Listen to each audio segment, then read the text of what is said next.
I'm Bob Hutchinson. Welcome to the DollarCentsShow.com, making sense of every dollar. If you do not understand financial matters, you are in the right place. If you don't understand interest rates, you are in the right place. If you don't understand inflation, you don't understand monetary policy from fiscal policy, you are in the right place. If you don't know how to buy or sell a house and understand what goes into it, you are in the right place. Now, if you haven't studied economics, finance, accounting, business administration, things of that kind, which are typically done at the college or university level, then the chances are excellent that you are financially illiterate. And it's not really your fault because these are subjects that really most people never do study. And so, probably over 90% of the people in this country are financially illiterate.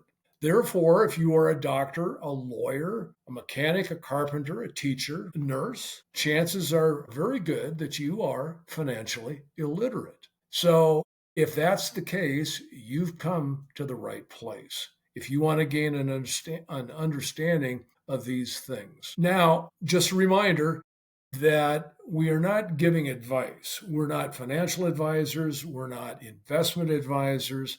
We're not giving financial advice. We're not giving legal advice. For that matter, we're not giving any sort of professional advice. And likewise, there are no express or implied warranties of fitness for particular purpose or accuracy regarding any of the information given here. So the whole idea is to present this material to you for no charge, for free, so that if you don't have the time or the money to pursue these subjects or at the college or university level, the idea here is to give you some of that knowledge. And in addition, I've been involved in, as you'll come to learn in the following segments, in areas that are very relevant. And so I plan on giving you a lot of real life examples from my experience which I want to put to work for you so that you can combine that with the other sort of textbook forms of knowledge we'll be presenting and to try to strengthen your financial hand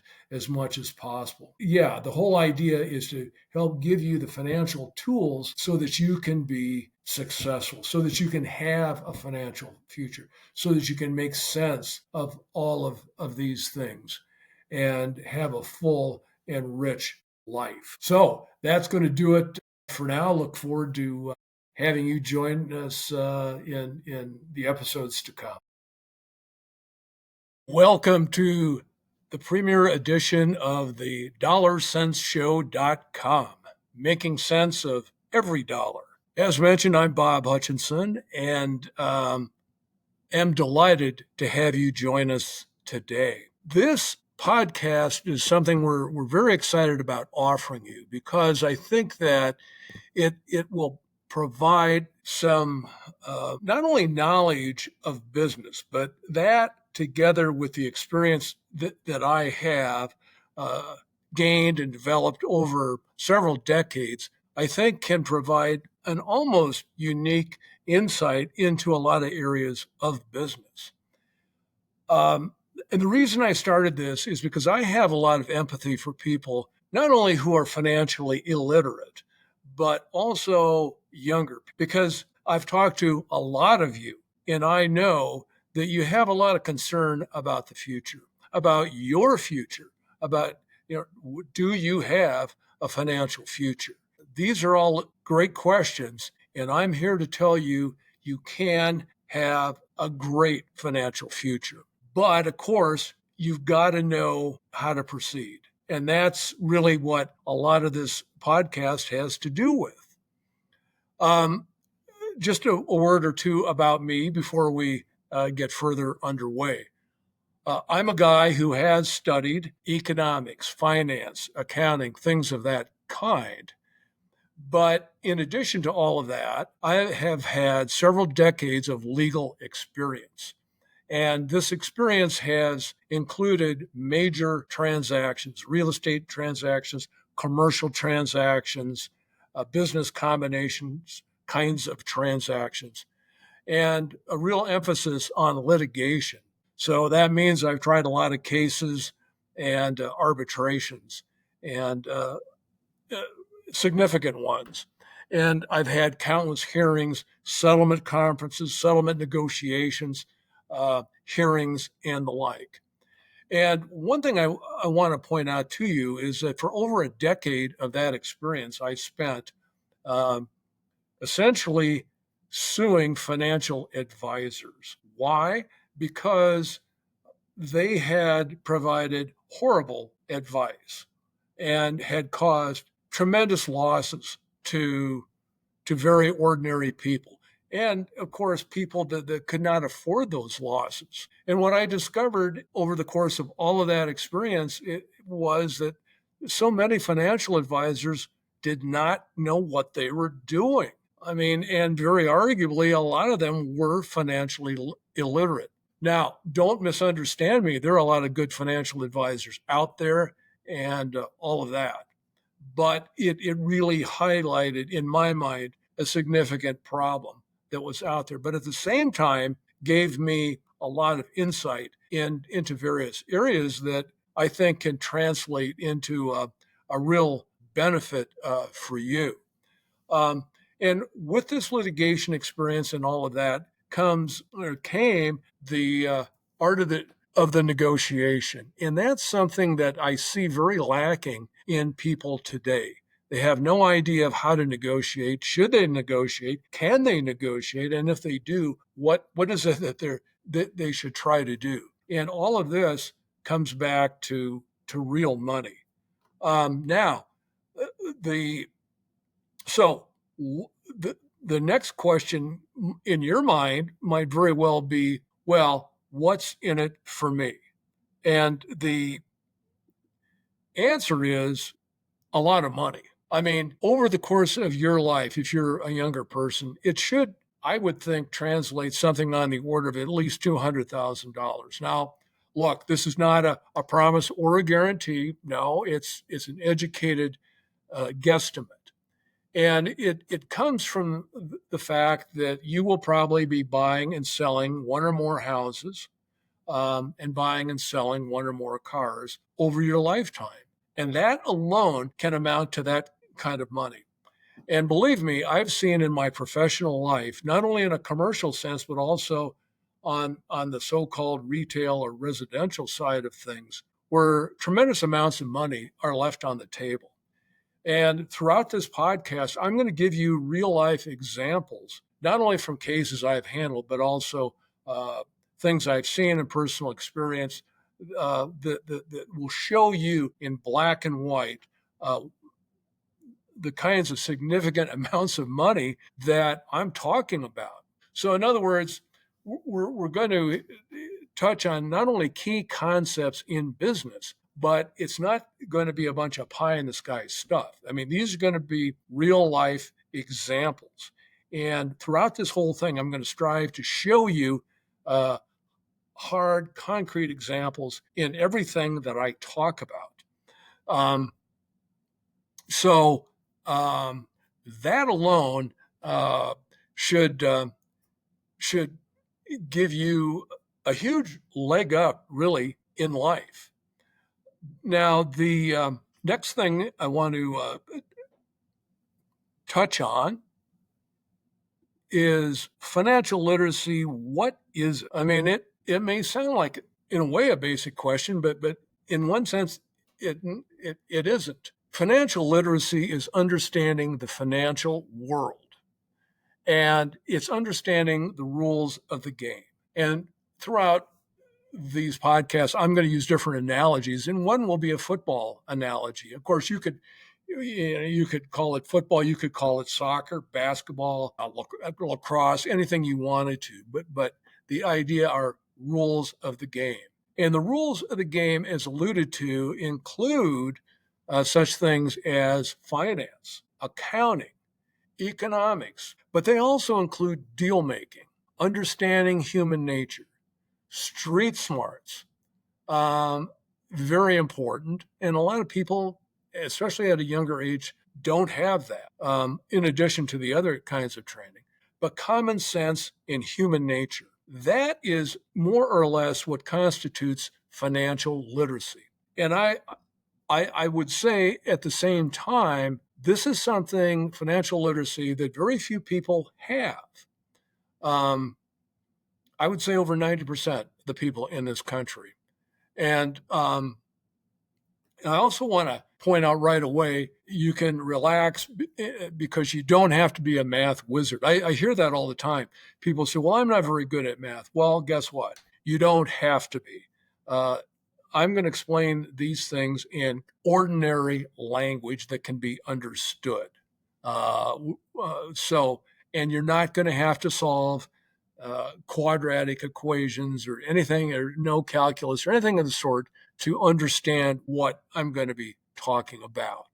And the other thing is that if you're wondering why you're financially illiterate, it's not necessarily your fault at all. Why? Because unless you pick this up on your own, and believe me, some people do, some people will study the areas I've talked about on their own. I know I did, and studying the basic textbooks that comprise these subjects. All right. But for most people, unless you have studied business administration, pursued a degree in business administration at the college or university level, or study economics or accounting or finance at the college or university level, the chances are excellent that you are financially illiterate. So you might ask yourself, well, why didn't I have exposure to any of this stuff while I was in school? And the answer is because your teachers did not know it. In other words, chances are excellent your teachers did not know anything about accounting, economics, finance, things of that kind. And that is why today there are a lot of doctors, lawyers, teachers, and people of every kind of trade or profession that have no clue about this stuff. Well, that is exactly what this podcast is aimed to address, to meet this problem head on. And I put in here, millionaire will show you how. Well, if you're a younger person, there's a way to do it. Now, here again, I'm not going to guarantee, hey, you'll be a millionaire. But what I will do is I will show you a way to achieve that goal. And that goal is not, over the course of time, anything that's necessarily out of anyone's reach. And it has everything to do with saving and investing money and using the power of compounding, compound interest, which we'll talk about, which Warren Buffett, the famous investor, once described as the eighth wonder of the world. And it is. Now, one of the things that we're going to stress throughout this podcast is simplicity. Now, the $5 version of that is the KISS formula. Keep it simple, stupid. The $25 version of that is simplicity marks the master and complexity the apprentice. So we don't want to be an apprentice. Remember that TV show, The Apprentice? Well, fine, but we want to become a master, right? We don't want to be a journeyman. We don't, at some level, we have to start that way, right? I mean, we have to crawl before we can walk. And I have people say, oh, financial literacy, let's talk about investing in stocks right away. Well, of course, but here again, we want to be able to crawl before we walk. In other words, we want to have the basic tools to begin to understand what is a good stock versus a bad stock. What is risk? What's the difference between an income statement and a balance sheet? What's a cash flow statement? And these are all tools that we're going to need. And I mean, back to the football analogy, on simplicity, Vince Lombardi, the Vince Lombardi trophy, the legendary Green Bay Packers coach, he said, Fundamentals, boys, fundamentals. And that was his way of saying simplicity, simplicity, simplicity. And so that's what we're going to stress. And we're going to, in that connection, we're going to highlight various themes throughout. One is strength versus weakness. What we want to do is build a strong financial foundation so that we can and move toward building a strong balance sheet. And again, we'll talk about what that is. In other words, build a strong financial position and get away. What we don't want is a weak financial position. And believe me, if you don't understand finances, if you're in financial difficulty right now or financial pain, um, that's what we want to get you out of and get you to a point where you understand the difference between financial weakness and financial strength so that you can strive toward that goal of financial strength. So the and let's just pull something up on that right now. Okay, so let's consider the average family today. The average family today does not have $1,000 for financial emergencies. And any of you that have been in the real world for more than a couple of days probably knows that these emergencies, they come up, right? It's not if, but it's when. So if you only have $1,000, that's a financially weak position. The average family has around $10,000 in credit card debt, and that is financially weak. Um, and it's weak for a whole variety of reasons, which we'll get into. We'll be talking about credit cards, and not only just credit cards, but interest and how interest is calculated, and some serious traps you can fall into with credit cards, things like that. Um, Now, when we talk about money, let's also consider why. I mean, money, obviously, and to state the obvious, is it's important, right? But I think what's as important is to understand what the consequences are of money versus financial stress. If we put ourselves into a financially strong position, what we're really in part doing is we're minimizing the financial stress. And is that important? Well, we know that it is important, right? Financial stress is the most common reason for divorce. And let's face it, divorce is not a good outcome. It's not typically a good outcome for the people involved, not only psychologically, but also financially. I mean, typically when people get divorced, their standard of living goes down. And then obviously, it's typically not a good outcome for the kids involved, right? That mother father relationship is split up, it's split apart. And, they suffer the consequences of that. Um, Now, in addition, we're also going to be talking about some very important financial concepts, and one of which, and we're going to have adult conversations here. And one of those important financial concepts, almost a universal law, is there is no free lunch. And I mean, Milton Friedman, who won the Nobel Prize in Economics, I think in 1974, uh, stated that truth, as have economists over the years. And if anyone out there who thinks there is a free lunch, or, well, better yet, anyone who tells you there's a free lunch, run, Forrest, run. you know, Hold on to your wallet and get away as fast as you can. So, and getting back to the football analogy for a minute, and the importance of financial literacy. If you were to play football tomorrow or soccer tomorrow, for example, but you didn't know the rules, well, the first thing you'd want to know is where's the stadium?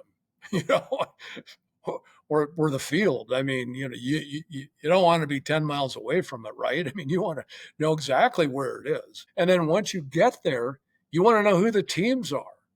And you want to know who the coaches are. You want to know what the rules are. You want to know, I mean, is there a league? And you want to know what the plays are. You want to know what the positions are. You want to be able to call some plays. And better yet, you want to be able to score, right? And if you're playing football, you don't want to get sacked. You don't want to have your face in the dirt all the time, right? You want to be able to score. Not only do you want to score, but you want to win. You don't want to lose. You don't want to, lose and be taken advantage of because, you're not prepared. And, when preparation meets opportunity, believe me, you score, you win. So part of what we're doing here is we're putting together the preparation, right? You're not going to play football if you can't run more than 5 feet, uh, or soccer. I mean, you got to be in aerobic condition, right, to do that.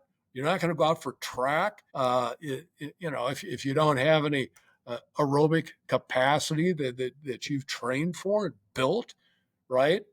If you can't, you don't have, at the University of Alabama football team, I know a few years ago, one of the benchmarks to even touch the football field is you had to bench press at least 225 pounds 8 times. And if you couldn't, in other words, if you didn't train to develop that kind of strength, and that is strength, by the way, is then you didn't. I mean, you could not even think about playing. And so this is what we're talking about. We're talking about developing that strength, not only that strength of knowledge, but to understand what that strength is and how we get there.